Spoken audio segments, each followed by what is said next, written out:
Avec une population estimée à près de 43 000 habitants, la cité d'Akéti, chef-lieu du territoire qui porte le même nom, nous sommes dans la province orientale, a été créée en 1925. Aujourd'hui, 89 ans après, à la place d'une émergence, nous étions en face d'une cité qui se meurt sur tous les plans. Le chemin de fer, par exemple, qui faisait la fierté de cette cité, a disparu depuis 1992. Regardez dans quel état se trouvent les rails. Regardez dans quel état se trouve la direction générale du chemin de fer de Louélé. C'est l'espoir de toute une population qui s'est envolée. Il n'y a pas de travail. Il n'y a pas de travail. Tout ça, on n'a pas le gouvernement parce que le chemin de fer ne peut être supporté que par le gouvernement. Donc maintenant vous êtes dans le chômage? Oui. Et vous êtes payé? Non. L'habitat qui faisait encore d'Akéti une cité coquette et plaisante n'existe plus que de nom. Un regard suffit pour découvrir des maisons en lambeaux, murs écroulés, toitures emportées, portes et fenêtres disparues. Les belles habitations d'Akéti appartiennent désormais à l'histoire. Et comme si cela ne suffisait pas, les avenues et autres maisons sont envahies par les herbes, avec toutes les conséquences qui peuvent en découler.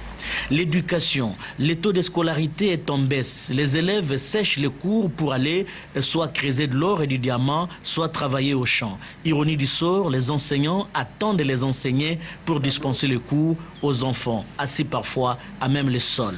Comment vous allez? Ah, pas tout à fait. Qu'est-ce qu'il y a? La famine. La famine? Mais jusque là, il est 8h06. Vous êtes encore dehors, les enfants dehors? Les enfants aussi, ils ne veulent pas venir. Nous sommes en train d'attendre les enfants. Je ne peux pas cadrer 2 élèves seulement. Comme dans ma salle, je vois seulement 2 élèves. Au total, ils sont combien? Au total, ils sont 55 personnes. Mais aujourd'hui, comme c'est le samedi, beaucoup ont parti dans leur champ là-bas. On sont partis plutôt. Ah. Et c'est comme ça pour toutes les écoles ou c'est seulement la vôtre? Pour toutes les écoles, la journée de samedi, les élèves ne veulent plus venir à l'école. Pour toutes les écoles. Même si vous irez dans d'autres écoles là-bas, vous allez voir toujours le même rythme. C'est ici que moi je dispense les cours ici. Dehors Ici. Et c'est quelle école conventionnée? Non, c'est école officielle. Ah d'accord, ça s'appelle comment? Epofimbo. Fimbo. Ah d'accord, très bien. Et les tableaux c'est où? Les tableaux, ça se trouve à l'intérieur là-bas. Mais comment vous écrivez alors dans le tableau? Bon, si nous voulons commencer, nous allons le faire sortir ici. Nous allons placer ça ici. Ah, les tableaux. Ah.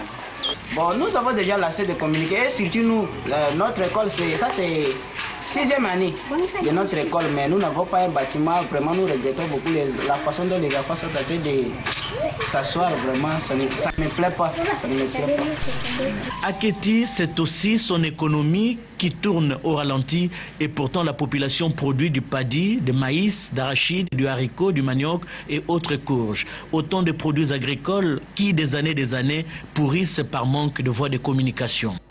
Ça ne semble pas aller puisque nous étions encavés. Avec le désencavement, nous aurons des investisseurs qui vont alors profiter de la route pour nous arriver ici. Au-delà de ce tableau, on ne peut plus sombre, l'espoir renaît avec la réinstallation des dépôts de CEP Congo pour les ravitaillements de cette partie de la province orientale en produits pétroliers. Ça, pour CEP Congo, c'est vraiment ce qu'on attendait. Sans cette route, CEP Congo servirait de rien. À part de cette route, il y aura des clients qui vont venir. Il y aura des gens qui viennent de Bondo, qui s'engagent un peu partout pour acheter.